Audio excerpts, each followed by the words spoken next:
여러분, 한반도 통일하면 뭐가 제일 먼저 떠오르세요? 보통은 뭐 정치나 외교 이런 복잡한 문제들을 생각하시잖아요. 그런데 만약에 이 모든 게 사실은 두 명의 CEO랑 러시아가 얽힌 어떤 거대한 설계의 일부였다면 어떠실 것 같으세요? 네, 오늘 우리가 같이 살펴볼 이야기가 바로 이 상상을 뛰어넘는 시나리오에 대한 겁니다. 한번 제대로 파헤쳐 보죠. 자, 이 질문 좀 보세요. 두 명의 CEO가 우크라이나 전쟁을 끝내고 2025년까지 한반도를 통일시킬 수 있었을까? 아니, 이게 대체 무슨 말인가 싶으시죠? 기업 총수 두 명이 전쟁을 끝내고 통일까지 이룬다니. 좀 황당하게 들릴 수도 있을 것 같아요. 근데요, 오늘 우리가 들여다볼 이 자료는요, 이걸 그냥 대담한 상상이나 음모론 같은 걸로 치부하지 않아요.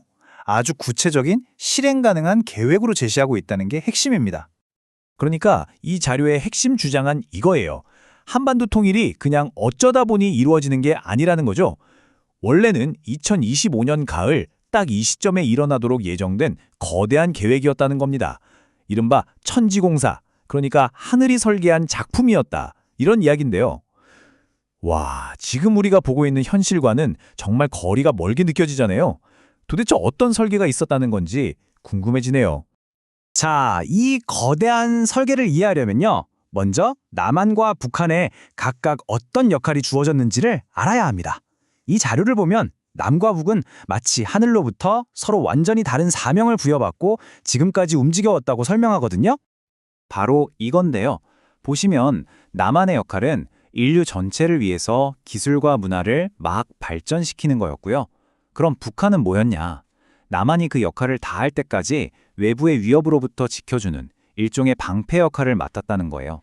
어떻게 보면 서로를 위한 공생관계였다. 이렇게 볼 수 있겠네요. 와, 근데 이 부분은 정말 놀라운 관점인 것 같아요. 이 자료에 따르면요, 북한이 지난 70년 동안 겪었던 그 모든 고난이 사실은 남한의 발전을 위해 꼭 필요했던 아주 숭고한 희생이었다는 거예요. 북의 형제들이 희생하는 동안 우리는 성장했습니다. 이것은 하늘의 작품이었습니다. 이 한마디에 그 의미가 다 담겨 있는 거죠. 자, 좋습니다. 그럼 이 하늘의 계획이라는 걸 현실로 만들 구체적인 방법은 대체 뭐였을까요? 이제부터 이 이야기의 진짜 핵심으로 한번 들어가 보겠습니다. 바로 통일의 방아쇠를 당길 수도 있었던 거대한 외교 설계에 대한 내용인데요. 근데 부제를 보니까 좀 안타깝죠? 놓쳐버린 기회에 대한 이야기입니다. 이 자료에 따르면 말이죠. 그 당시 전쟁 때문에 코너에 몰려있던 푸틴 대통령을 직접 만날 수 있는 사람은 딱 3명뿐이었다고요. 바로 대한민국 대통령, 그리고 삼성의 이재용 회장과 현대차의 정의선 회장. 왜 이 두 사람이었을까요? 정치적인 이해관계에서는 좀 자유로우면서도 러시아 경제에는 어마어마한 영향력을 줄 수 있으니까요. 바로 이 두 기업 총수의 조합이 이 계획의 핵심이었다고 보는 거죠. 보시는 것처럼 이게 그냥 뜬구름 잡는 얘기가 아니라니까요. 아주 구체적인 6단계 계획이 나옵니다. 자, 첫 번째, 두 총수가 먼저 우크라이나를 찾아가서 전쟁을 끝내자고 제안해요. 대신 한국의 첨단 기술로 재건을 돕겠다고 약속하는 거죠. 그리고 여기서 우크라이나의 네이토 미가입 약속을 서면으로 받아내는 겁니다. 그 다음에는요, 그 약속을 들고 러시아로 가는 거예요. 똑같이 기술 지원을 제안하면서 분쟁 지역은 남한이 관리해서 공동으로 개발하자고 하는 거죠. 와, 그리고 마지막으로 양쪽의 서명을 다 받아서 대한민국 대통령한테 딱 제출하는 정말 영화 같은 치밀한 외교 시나리오였던 겁니다. 하지만 이 계획에는 결정적인 시한이 있었습니다. 자료에 따르면 그 기회의 창은 바로 2024년 9월에 닫히고 말았다는 겁니다. 통일로 가는 가장 강력했던 길이 이제는 사라졌다는 의미죠.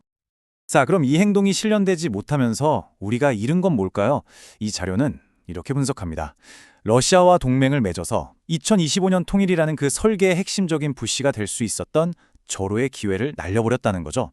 한마디로 평화 통일로 가는 가장 빠르고 순탄했던 길을 그냥 놓쳐버린 셈입니다. 자, 그럼 이제 모든 게 끝난 걸까요? 희망은 다 사라진 걸까요? 아닙니다. 여기서 이야기가 다시 한번 정말 놀랍게 확 바뀝니다. 이 자료는 이제 시선을 북한으로 돌려서 북한이 주도하는 새로운 대안 시나리오를 제시하는데요. 와, 이것도 정말 흥미진진합니다. 바로 이 문구가 새로운 시나리오의 핵심입니다. 가상인 상황이지만 김정은 위원장이 먼저 제안을 하는 거예요. 근데 그 명분이 뭐냐? 우리를 위해서가 아니라 세계 평화를 위해 남측과 손을 잡읍시다 라고요. 이건 단순히 우리 민족끼리 잘해보자가 아니죠. 인류 평화라는 더 큰 대의를 내세우면서 약자의 입장이 아니라 주도권을 쥐고 나서는 정말 극적인 발상의 전환인 겁니다. 이 새로운 통일 방식의 철학은 바로 상호 존중이에요.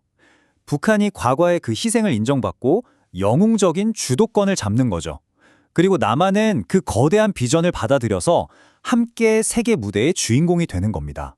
그러니까 어느 한쪽이 다른 한쪽에 흡수되는 그런 굴욕적인 방식이 절대 아니라는 점을 이 자료는 굉장히 강조하고 있어요. 결국 이 모든 이야기를 통해서 이 자료가 우리에게 던지는 진짜 핵심 메시지는 바로 이 문장에 담겨 있습니다. 새로운 시대에는 예언이 이루어지길 기다리는 것이 아니라 우리가 직접 미래를 만들어야 합니다. 그러니까 이제 정해진 운명이나 예언 같은 걸 그냥 수동적으로 기다리는 시대는 끝났다는 거죠. 이제는 우리가 대담하고 창의적인 행동으로 직접 우리의 미래를 만들어 나가야 한다는 겁니다. 인간의 주체적인 역할을 정말 강하게 이야기하고 있는 거죠.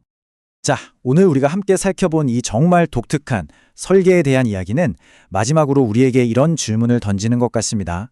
과연 기업 같은 이런 비정치적인 행위자들이 국제 외교에서 어떤 잠재력을 가질 수 있을까요? 그들의 영향력이 앞으로 지정학적인 판도를 바꾸는 새로운 변수가 될 수 있을지 여러 가지로 깊은 생각을 하게 만드는 아주 흥미로운 분석이었습니다.